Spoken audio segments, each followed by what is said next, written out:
Hey everybody, welcome back to another Kairos 101 tutorial. Today we're going to be looking at multiviewers. So going to the multiview section, the amazing thing about Kairos Creator is that it allows you to monitor your multiviewer without the need for an external monitor. So right in the interface, we have a nice, relatively low resolution, but still sort of a respectful look into what your multiviews are doing, and I have multiview 1 and multiview 2. And then on the back of the Kairos core, which is right over there, there are a couple of DisplayPort outputs that you actually need to have hooked up to the back of the machine before you power it on.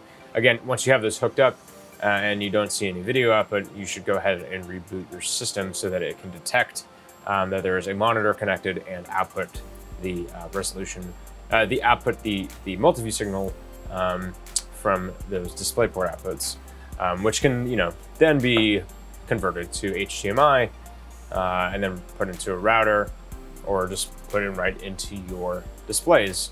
Right in front of me, I have a couple of multiviews, which I just have routed as an internal source, which we covered in the outputs video before.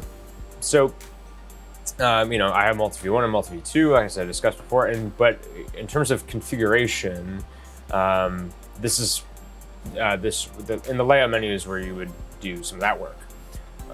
So we have, our typical 8-box on the bottom with our main preview and program. There are a series of factory presets, as you can see on the lower left-hand side of the screen. Full quad split, your 10 split A, which is the sort of the default one that I think a lot of us know about.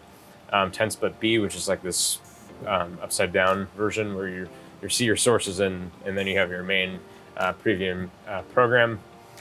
C, D, and then you have a 9 split, a 16, a 25, and a 36. Those are all the factory built-in ones. I'm just going to go back to split A because I think that's a little bit more useful. And then, again, same rules apply to multiview 2, so we can treat them very similarly.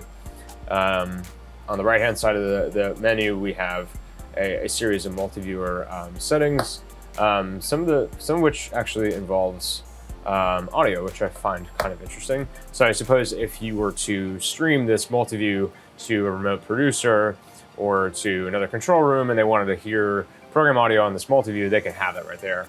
And then again, you can route your sources. It looks like we only get 2 channels of audio in this instance, so probably just your program audio in this case, in order to sort of limit some of the resources there. We can choose our audio mixer or our specific input as our main audio source. We can also change the background color, which is kind of nice. So if I want it to actually just be straight up black, I can do that instead of having it be gray. Keeps things nice and clean. And then, in terms of actually manipulating some of the pips that we see here, we actually have full control of their position and their size.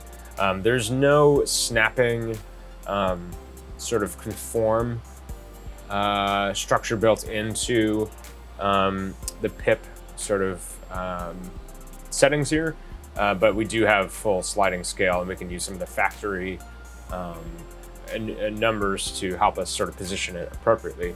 However, I can actually drag this around within my window and place it wherever I want. If I don't want that at all, I can just go back to my traditional 10 split and go from there. So in addition to your traditional views that you have in your multiviewer, you can also insert a couple of different things like clocks, countdowns, titles, and some other text. So you can go up to the insert menu in the top left corner of the Kairos Creator software under the multiview layout. You can insert an analog clock, a digital clock, a label, GPU emitter, and a countdown. So since this platform is heavily reliant on, it's completely reliant on GPU resources, having a GPU meter for, say, a remote operator, or maybe your TD just needs to keep an eye on it in the multiview, That is a good way to execute in that regard. We can add an analog clock here, which by default comes in ginormous. We can just select that pip and then scale it down and move it as if it's like any other box. So then I can actually, down here, when it comes to moving things with my mouse in this palette, we can select the move, and then I can easily just drag and move things around.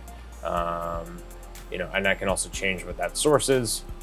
That's that same list of resources we have from the Kairos. So I could just change that to a color mat, like what you see on the LED wall. The other amazing thing is that we can actually change this to be an aux. So I can change it to an aux bus. So I can actually see what's going out to program my program out bus. So I have full confidence that that is exactly what is going out to my stream or to my remote talent, etc.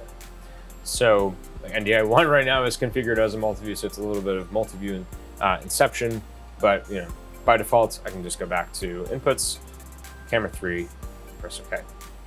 So going back to what we have for the 10 split, say we wanted to actually increase the number of pips that we have in our box. So we can just go to a 25 split by default and move these around as we see necessary, scale them, make whatever kind of customizable multi-view we want for our production.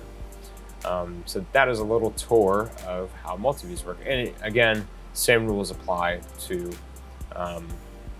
the ways in which Multiview 2 works. It's just really important to know that you have to have your display ports connected physically on the back of the Kairos server to make sure that you see output from those devices. But in any case, in our case, for example, we don't actually use the display port outputs. We're just allocating some of the aux outputs in order to view our multi-view display. And it comes in a pretty low latency format too. I imagine that the display port output is even lower latency since it doesn't have to traverse as many places, such as the Panasonic switch that we have for SMPTE 2110 to the Fusion Readle box that's converted to SDI into a router, into another thing downstream, into our multi-view. So certainly using the DisplayPort output from the Kairos core, it's going to be a much faster response time than what we see currently. Anyways, thank you very much for watching this Kairos 101 tutorial, and we hope to see you on the next one.